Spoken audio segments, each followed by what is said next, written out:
ఏసయ్య ప్రాంతానికి వెళ్ళా వెళ్ళే పని మాది. హల్లెలూయా. మీకు తెలియదు, మా సంఘంలో చాలా మంది ఉన్నతమైన వారే కాదు, పూరి గుడిసెల్లో కూడా కూలి చేసుకుంటున్నారు చాలా మంది. వారి ఇళ్ళకి వెళ్ళడం చాలా సంతోషిస్తాను నేను.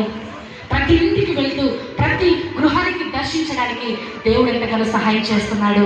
చాలా మంది అనుకుంటారు, ఎవరికైనా సమస్య ఉంటే, ప్రార్థన అవసరత ఉంటే, అయ్యా అమ్మ అక్క మా కొరకు ప్రార్థన చేయండి మీరు ఆశ కలిగి ఉంటే కనుక ఇప్పుడే మీ యొక్క ప్రార్థన అవసరత మీరు రాయండి. మరి చివరిలో ఆర్డర్ కాల్లో సమయం ఉండకపోవచ్చు, ఇప్పుడే మీరు రాసి రెడీగా పెట్టుకోండి.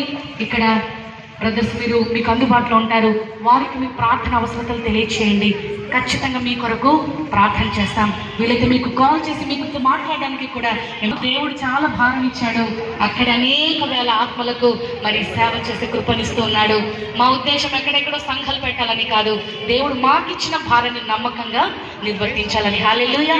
కాబట్టి మీకు ఇష్టమైతే మీ యొక్క ప్రార్థన అవసరతలు, మీ పేరు, మీ యొక్క ఫోన్ నంబర్, మీ ప్రార్థన అవసరత రాసి మాకు ఇవ్వగలిగితే మీ కొరకు ప్రార్థించడానికి ఇష్టపడుతూ ఉన్నాం. చివరి పాటను నేను పాడిన తదుపరి నా సమయాన్ని దేవుని సేవకులకు ఇస్తాను. మరి మనందరము మరి క్రిస్మస్ మాసంలోనికి వెళ్తున్నాం కదా, ఇంకొన్ని రోజులైతే డిసెంబర్లోనికి మనం ఎంటర్ అవుతాం. మరి చాలా మంది అక్క క్రిస్మస్ పాటలు పాడండి అని అడిగారు.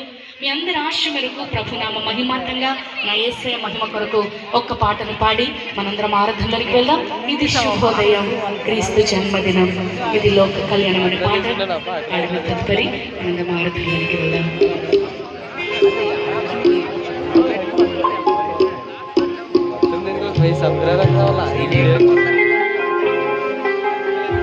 రాజుల నీలేరా రాజు వెలిసిరు పశువుల పాకలో, పాపుల